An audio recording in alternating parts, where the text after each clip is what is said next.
Friday, October 21st. Thursday night football, got the win, got off the schneid with the TNF. After the last two, I feel like I got hosed on. I felt really good about those last two picks, and this one I felt good about too, and it hit. That time zone thing, guess it paid off this time. But what I wanted to talk about was a video podcast that I watched with a MMA fighter on the Joe Rogan podcast, and it was sent to me by one of my clients. Really, really important part of working out and finding a groove, or what we call a flow state. And this can apply to a lot of other things besides just, working out. But really what it is getting yourself into such a groove that working out and things become addictive. And what this, you'll see, you can look at it on a flow chart, this flow chart, but you can see it on a graph, is when on that y-axis, that vertical axis, you have the difficulty of a task, and on the horizontal axis, you have the user capability, or just how good somebody is at something, right?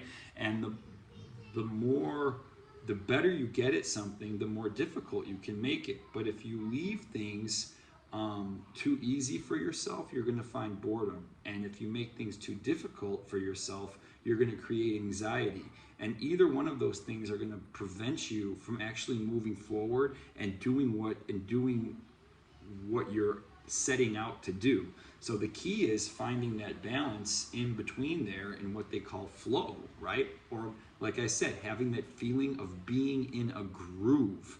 Man, like that really speaks to me. It speaks to me the way in the way that I push my clients, train. I'm not really with them one-on-one training them, although from time to time I am.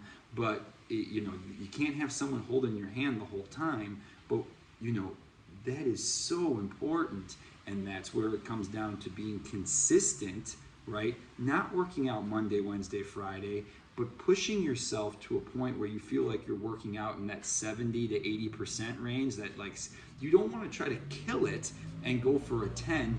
Maybe in very, very rare situations, like when I walked those 100,000 steps, or I did a 1,000 pull-ups, or you're going to go really hard for a triathlon or something, you might build yourself up to that.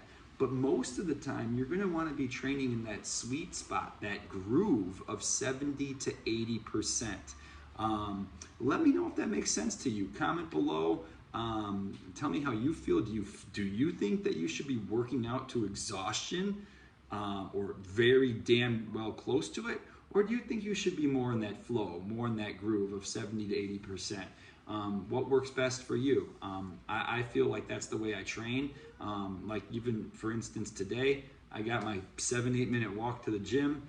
I did about a 25-minute training session, 7 to 8 minute brisk walk back. Now that's a pretty light day for me. I'm gonna do a lot of other walking today, but that's the way I train 90% of the time, maybe 95% of the time. And I think that's where you should be too, but I'm always open to any other comments and thoughts and questions that you have. If you're looking to find your own flow and get into the groove, hit me up, Hill Health Coach, 1 in a million health coach. Have a good one.